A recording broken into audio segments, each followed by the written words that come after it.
श्री कृष्ण कहते हैं कि सब्र एक ऐसी चीज़ है, अगर आपके पास है तो दुनिया में कोई भी ऐसी ताकत नहीं जो आपको हरा दे। अक्सर लोग सब्र ना रखने की वजह से हार जाते हैं। अगर आप सोचते हैं कि हार मान लेने से आप जीवन में आने वाली परेशानियों से बच जाएंगे, तो ऐसा कभी नहीं हो सकता, क्योंकि परेशानी जीत का दूसरा पहलू है और इससे बचा नहीं जा सकता, बल्कि इसका सामना करके जीत हासिल की जा सकती है।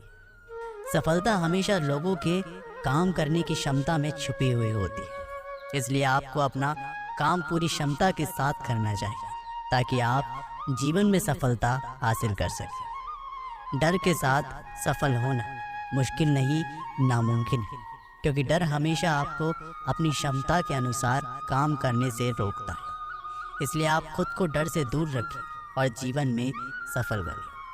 सच्चाई और ईमानदारी से जीती गई लड़ाई हमेशा सुकून देती है, जबकि धोखे से जीती गई लड़ाई हमेशा दुख और हताश का कारण होता है।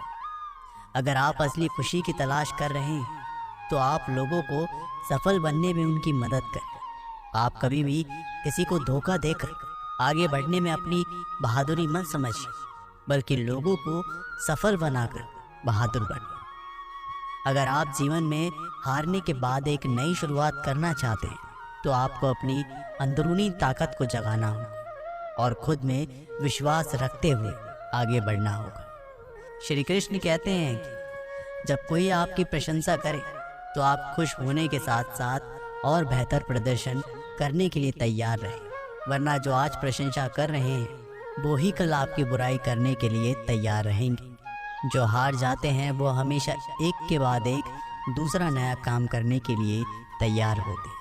शायद वे ये नहीं जानते कि बार बार नया काम शुरू करने से लोग सफल नहीं होते, बल्कि हर काम को अलग ढंग से करके सफल होते। इस धरती पर हर किसी को अच्छे दिन गिनकर मिले हुए हैं, इसलिए आप अपने मिले हुए अच्छे दिन को जीवन में सफल होने के लिए खर्च करें, ना कि दुखी और निराश होने में।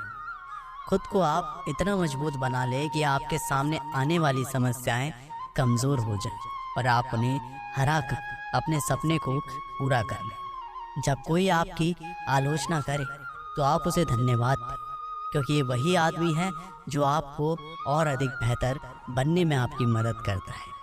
लोग बहुत अधिक काम करने से उतना सफल नहीं हो पाते जितना वे एक काम को अधिक बेहतर ढंग से करने से होते हैं। यदि आप सफल होने के लिए प्रयास कर रहे हैं तो आपको शिकायत ना करने का संकल्प लेना होगा, क्योंकि शिकायत करने वाले कभी सफल नहीं होते।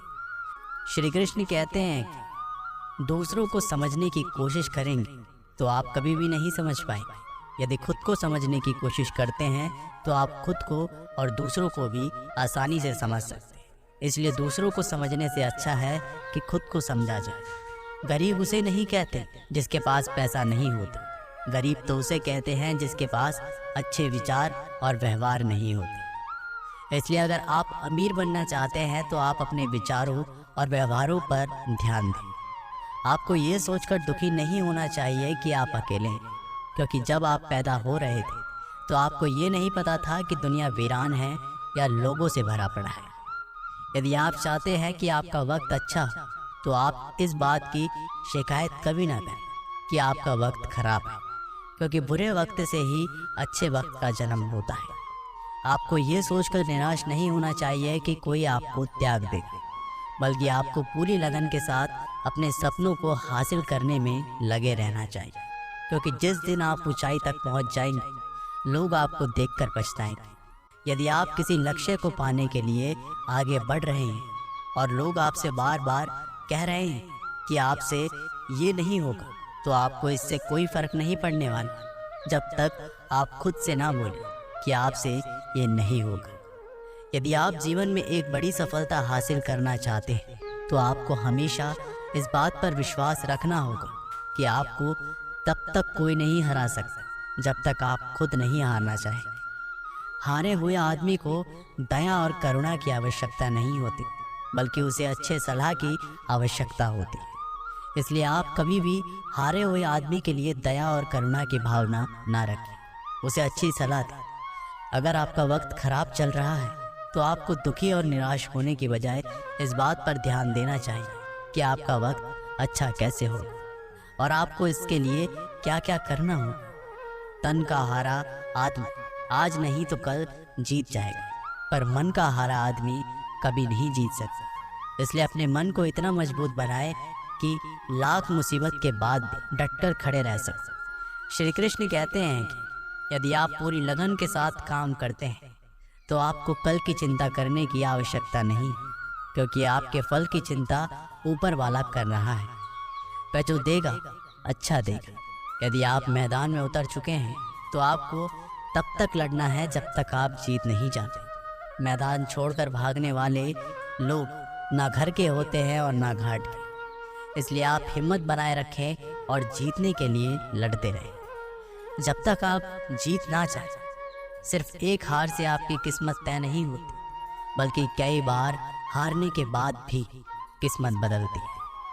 मतलब आपको जीत मिलती है, इसलिए हर एक हार के बाद पूरे जोश के साथ आगे बढ़े। अगर आप में सुनने की कला है तो आप में बोलने की कला भी है, क्योंकि जो ध्यान से सुनता है वही ध्यान से बोलता है। अच्छा दिमाग और अच्छी कोशिश इंसान को कभी हारने नहीं देती। इसलिए आप अपने दिमाग को जितना हो सके उतना अच्छा करें और हर काम में अपना 100% दें। श्री कृष्ण कहते हैं, आदमी एक लक्ष्य की मांग करने वाले प्राणी है।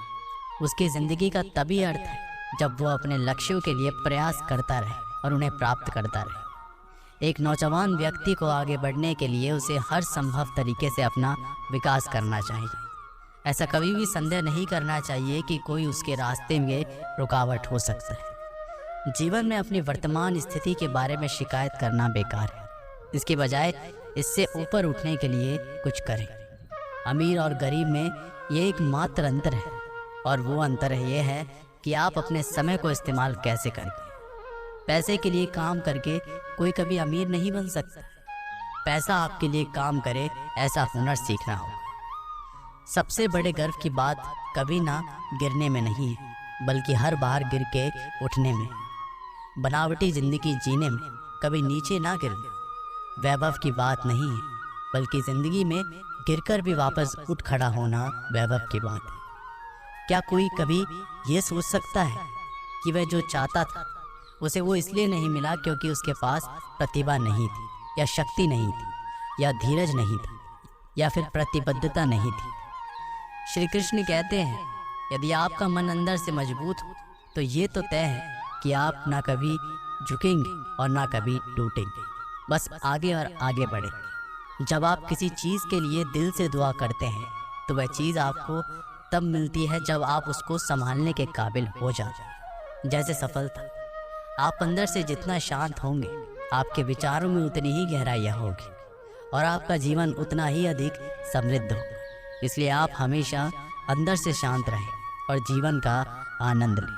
सपनों को पूरा ना कर पाने के लिए किसी और को दोषी नहीं ठहराना चाहिए, क्योंकि जब सपने आपके हैं तो उसे हासिल करने के लिए प्रयास भी आपको ही करना पड़ेगा। जब आपका मन ये कहने लगे कि आप ये सब कुछ छोड़ दें तो आपको सावधान हो जाना चाहिए, क्योंकि आपका मन कमज़ोर हो रहा है। इसे मजबूत बनाए रखें और अपने काम पर पूरा ध्यान केंद्रित करें। एक समय की बात है, एक दयालु व्यापारी सुबह सुबह पार्क में टहल रहा था कि अचानक उसकी नज़र एक ऐसे आदमी पर पड़ी जो फटेहाल, परेशान और निराश था।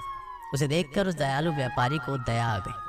वह उसके करीब गया और उससे उसकी परेशानी का कारण पूछा तो उसने रोते हुए कहा, मैं अब जीना नहीं चाहता, मैं मर जाना चाहता। उस दयालु व्यापारी ने दोबारा पूछा, आखिर तुम मरना क्यों चाहते हो? ऐसा क्या हो गया कि तुम जीना नहीं चाहते? उस परेशान आदमी ने जवाब दिया, मेरा सब कुछ बर्बाद हो गया, मेरा व्यापार, मेरा जमा पूंजी, और यही नहीं, मेरे सर पर बहुत ज़्यादा कर्जा हो गया। मुझे समझ में नहीं आ रहा है कि मैं क्या करूं। सारे रास्ते बंद हो गए, अब मेरा मर जाना ही अच्छा होगा। उस दयालु व्यापारी ने मन ही मन सोचा, यह आदमी तो अंदर से पूरी तरह से टूट गया है, मुझे इसकी मदद करनी होगी। उस दयालु व्यापारी ने उस परेशान आदमी को उसके बताए गए ज़रूरत के हिसाब से उसे एक चेक काट कर दिया और उससे बोला, मैं ठीक 6 महीने बाद इसी दिन और इसी तारीख को मैं इस पार्क में तुम्हारा इंतज़ार करूँगा। जितने पैसे का मैंने तुम्हें चेक दिया है उतने पैसे का तुम मुझे चेक दो, ठीक है? उस परेशान आदमी ने कहा, मैं आपका ये उपहार कभी नहीं बोलूँगा। मैं ठीक 6 महीने बाद इसी दिन, इसी तारीख और इसी जगह पर चेक के साथ मिलूँ। दयालु व्यापारी और परेशान आदमी दोनों अपनी अपनी मंजिल की ओर चल दिए। परेशान आदमी अब परेशान नहीं था, वह खुश था, क्योंकि उसके पास इतने पैसों का चेक था जिससे वह अपनी सारी परेशानी दूर कर सकता था। जब चेक बजाने की बारी आई तो उस परेशान आदमी ने खुद को समझाना शुरू किया, मैं इस चेक को नहीं बजाऊंगा, मैं इसे सुरक्षित तरीके से अलमारी में रख देता और एक बार फिर से मैं पूरे जोश के साथ बर्बाद हुए बिजनेस को खड़ा करने का प्रयास करता। अगर नहीं हो पाया तो चेक अलमारी में है ही, इसे बजाकर मैं अपना सारा कर्ज उतार दूंगा। उस परेशान आदमी ने चेक को अलमारी में रखकर एक बार फिर पूरे जोश के साथ अपने बर्बाद हुए बिजनेस को खड़ा करने में लग गए। वह दिन रात कड़ी मेहनत करके अपने बर्बाद हुए बिजनेस को धीरे धीरे आगे बढ़ाने लगा। लगभग 3 ही महीने बीते थे कि उसका बर्बाद हो चुका बिजनेस एक बार फिर दौड़ने लगा। उसने बिजनेस की कमाई से अपना सारा कर्ज चुकता कर दिया। अब वह अमीर हो चुका था, उसके पास किसी भी चीज़ की कमी नहीं थी। उसे अलमारी में रखे चेक को बजाने की ज़रूरत नहीं पड़ी। जब चेक लौटाने का समय आया, वह उस दयालु व्यापारी को चेक लौटाने निकल गया जो आज उसका पार्क में इंतज़ार कर रहा था। उस दयालु व्यापारी ने उस परेशान आदमी से सूट बूट में दिखकर पहचान नहीं पाया। जब वह परेशान आदमी उस दयालु व्यापारी के पास गया तो उसे अच्छे से पहचान लिया। परेशान आदमी जो अब अमीर हो चुका था, उसने उस दयालु व्यापारी को चेक को लौटाते हुए कहा, जिसकी कभी ज़रूरत ही नहीं पड़ी। दयालु व्यापारी ने कहा, वैसे ये चेक किसी काम का नहीं है, ये एक नकली चेक है। मैंने इसे तुम्हें सिर्फ इसलिए दिया था कि तुम्हारी ज़िंदगी बदल जाए। जब ये बात उस परेशान आदमी ने सुना जो अब अमीर हो चुका था, उसके पैरों तले ज़मीन खिसक गई। वह ये सोचकर हैरान था कि अगर वह खुद पर विश्वास करके पूरे जोश के साथ प्रयास ना किया होता तो आज उसका क्या होता। सोचो, खुद पर विश्वास और लगातार प्रयास करने से बर्बाद हुए जीवन को भी एक बार फिर से सफल बनाया जा सकता है। दोस्तों, आशा करता हूँ कि आपको इस वीडियो से बहुत कुछ सीखने के लिए मिला होगा। मिलते एक नई वीडियो के माध्यम से, तब तक के लिए अपना ख्याल रखिएगा। बहुत बहुत धन्यवाद। जय श्री कृष्ण।